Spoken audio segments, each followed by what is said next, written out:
बता देना, देवर विनय हमारे रघुवर से बता देना, देवर विनय हमारी रघुवर से बता देना, देवर विनय हमारे रघुवर को बता देना, देवर विनय हमारी रघुवर को बता देना।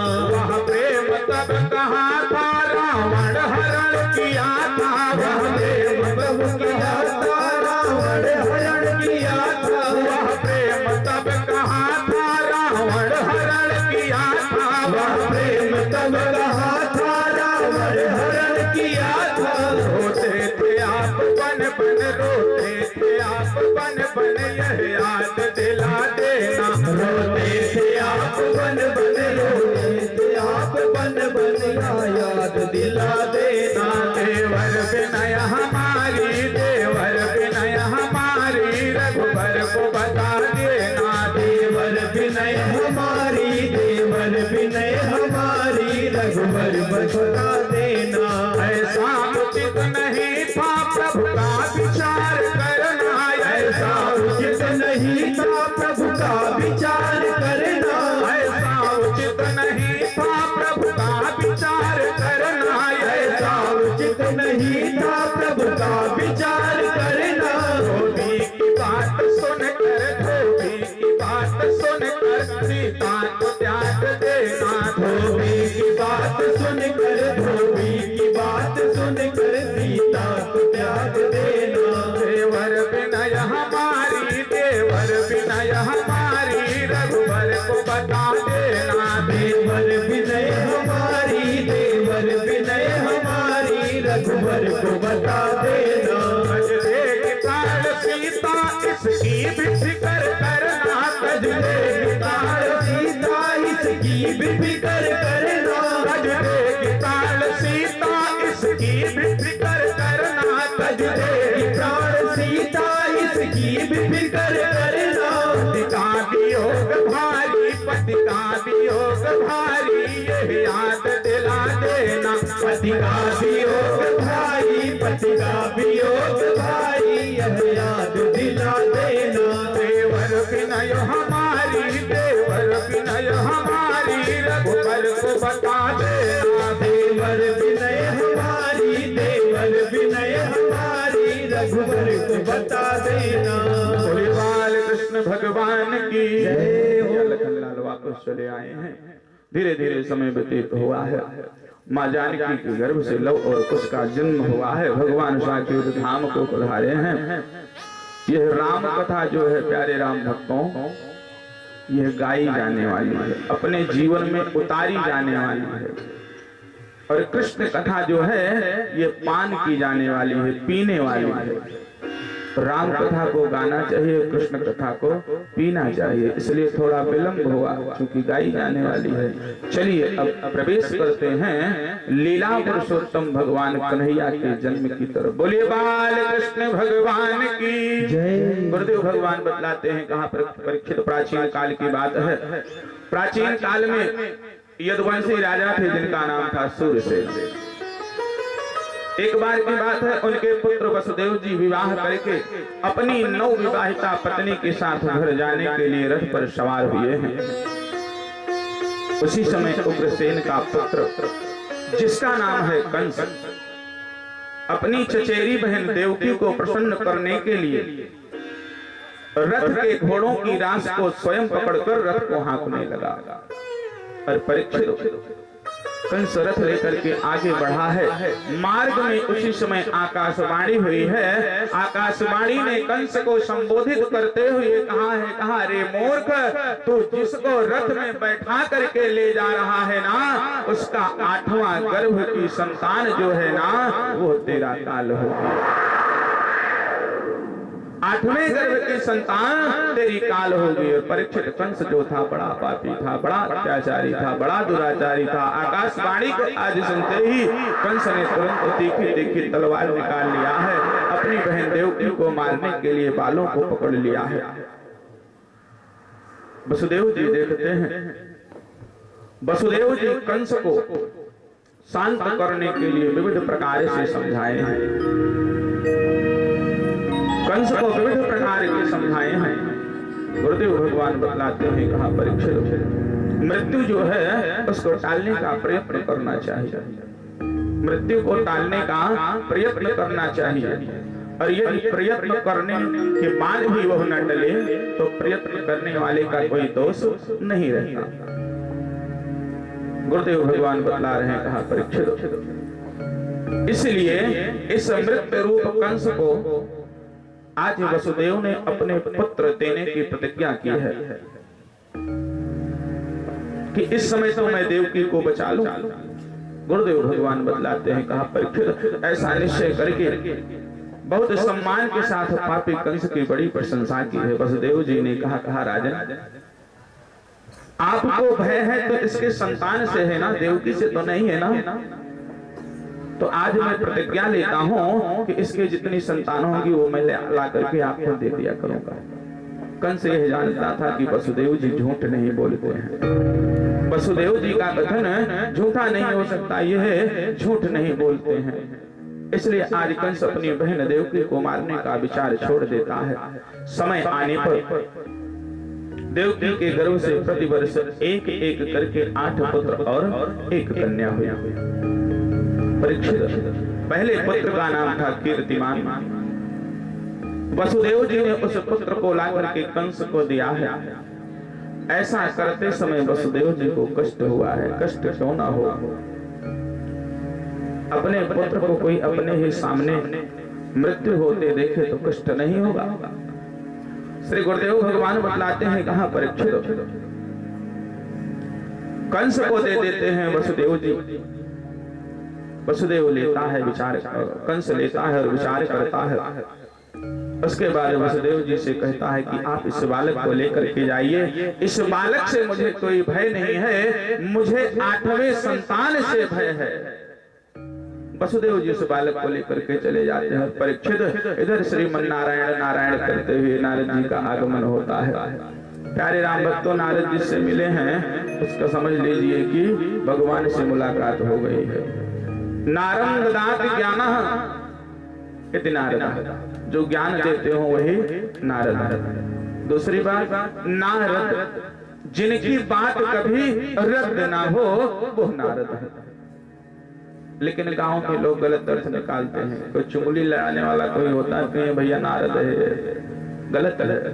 वो देवर्षि नारद हैं, देवताओं के द्वारा पूजित हैं। देवर्षि नारद का आगमन हुआ है। नारद जी कंस के पास आए और कंस से बोले, कहा कंस, ब्रज में रहने वाले जो स्त्रियां हैं ये सब के सब देवता हैं, जो नंद हैं सब देवता हैं, और जो इस समय तुम्हारी सेवा कर रहे हैं ना वो भी देवता हैं। और उन्होंने ये भी बतलाया कि दैत्यों के कारण भूमि का भार बढ़ गया है, इसलिए देवताओं की ओर से वो दैत्यों के वध करने की तैयारी हो रही है। और देवर्षि नारद मथुरा का सबसे मशहूर पेड़ा होता है, सबसे मशहूर मिठाई पेड़ा, 8 पेड़ा लेकर के आए हैं। 8 पेड़ा को मेज पे एक लाइन से रख दिया है। कहा कंस गिनो कितने हैं। कंस गिनना प्रारंभ करता है, 1 2 3 4 5 6 7 8। कहा इधर से गिनो, 1 2 3 4 5 6 7 8। नारद जी ने एक शब्द कहा कंस पहला 8वां हो सकता है और 8वां पहला हो सकता है। गुरुदेव भगवान ने बतलाया, कहा परीक्षित इतना कह करके देवर्षि नारद वहां से 9 2 11 हुए हैं। अब कंस को मामा के गए गहन भैया यह बतलाइए कि आप किसके मामा हैं। कहे ना क्यों का मामा मामा ना ही हमार नाम है मामा बा। बोलिए वृंदावन बिहारी लाल की जय। तो जे कहे नाम ले जाए वही के जय बोलो, वही को ओंकार भरवाया। बोलिए आनंद कंद भगवान के। परम पूज्य गुरुदेव इक्ष्वाक जो थे, इक्ष्वाक के पुत्र हुए हैं कुछ के पुत्र हुए हैं बिकुच, बिकुच के पुत्र हुए हैं बाण, बाण के पुत्र हुए हैं अनरण्य, अनरण्य के पुत्र हुए हैं पृथु महाराज, और पृथु जी से त्रिशंक का जन्म हुआ। त्रिशंक के पुत्र हुए हैं धुंधमार, और धुंधमार के पुत्र हुए हैं युवनाश, युवनाश के पुत्र हुए हैं महाराज मानधाता। युवनाश के पुत्र मानधाता हुए हैं। मानधाता से सुसंध का जन्म हुआ और सुसंध के दो पुत्र थे, ध्रुव संध और प्रसेनजित। महाराज ध्रुवसंध और प्रसेनजित। ध्रुवसंध के पुत्र हुए हैं महाराज भरत। भरत जी के पुत्र हुए हैं असित। असित के पुत्र हुए हैं महाराज सगर, जिनकी कथा भी आप लोगों ने श्रवण किया। असित के पुत्र हुए हैं महाराज सगर। सगर के पुत्र मेरो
गुरुदेव महाराज ने बताया और कुकुत्स के पुत्र हुए हैं महाराज रघु, जिनको हम आप सभी लगभग जानते हैं। मानस में लिखा भी गया है कि रघुकुल रीति सदा चल जाइए।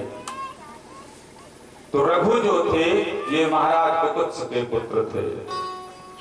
रघु के पुत्र हुए हैं प्रवृत्त और प्रवृत्त के पुत्र हुए हैं शंखड़। शंखड़ के पुत्र सुदर्शन हुए हैं। सुदर्शन के पुत्र हुए हैं अग्निवर्ण और अग्निवर्ण जी के पुत्र हुए हैं शीघ्र। शीघ्र के पुत्र हुए हैं मरु। मरु के पुत्र हुए हैं प्रशुश्रुक। प्रशुश्रुक के पुत्र का नाम था महाराज अम्बरीश। महाराज अम्बरीश के पुत्र का नाम नहुष था। नहुस के पुत्र हुए हैं महाराज ययाति, ययाति के पुत्र हुए हैं नाभाग, नाभाग के पुत्र हुए हैं महाराज अज, और अज के पुत्र हुए हैं महाराज दशरथ, दशरथ के 4 पुत्र हुए हैं महाराज राम, लक्ष्मण, भरत और शत्रुघ्न, और भगवान राम के 2 पुत्र हुए हैं लव और कुश। गुरुदेव भगवान कहते हैं संक्षिप्त में चर्चा करेंगे मानस पे, क्योंकि भागवत जी की कथा है और मानस बहुत अथाह है। मानस जो है यह बहुत अथाह है और नवम स्कंद में बहुत थोड़ी सी कथा आई है। भागवत जी के नवम स्कंद में रामावतार की बहुत थोड़ी सी कथा आई है, लेकिन बहुत संक्षिप्त परिचय डालते हुए चलेंगे। सर्वप्रथम यह जानिए मानस है क्या, मानस है क्या। तो मानस रामचरित मानस में सर्वप्रथम है श्लोक। प्रधान जी सर्वप्रथम है श्लोक, श्लोक का मतलब है इस लोक में, इस लोक इस संसार में। उसके बाद दोहा है, इस लोक में 2 है, वो कौन है, सीताराम महाराज। उसके बाद है सोरठा, सोरठा का मतलब है उनको रटिए, सोरठा उनको रटिए। उसके बाद है छंद, रटना किस प्रकार है, छल और द्वंद्व से रहित, मन में कपट ना हो, छल द्वंद्व सहित नहीं, छल और द्वंद्व से रहित। और उसके बाद है चौपाई, चौपाई का मतलब है जब 4 चीजें प्राप्त होंगी, धर्म अर्थ काम और मोक्ष, यही तना है मानस। अब इसी मानस को चाहे आप 4 श्लोक में पूर्ण कर लीजिए, चाहे 12 घंटे में पूर्ण कर लीजिए, चाहे सुंदरकांड का पाठ करके पूर्ण कर लीजिए, हाँ, चाहे नवा पारायण करवाइए 9 दिन में, चाहे एकादश पारायण करवाइए 11 दिन में, चाहे महीने मास पारायण करिए, वो आपकी मर्जी है। करने वाले तो कर लेते हैं। आदौ राम तपो बनादि गमनम हत्वा मृगम कांचनम वैदेही हरण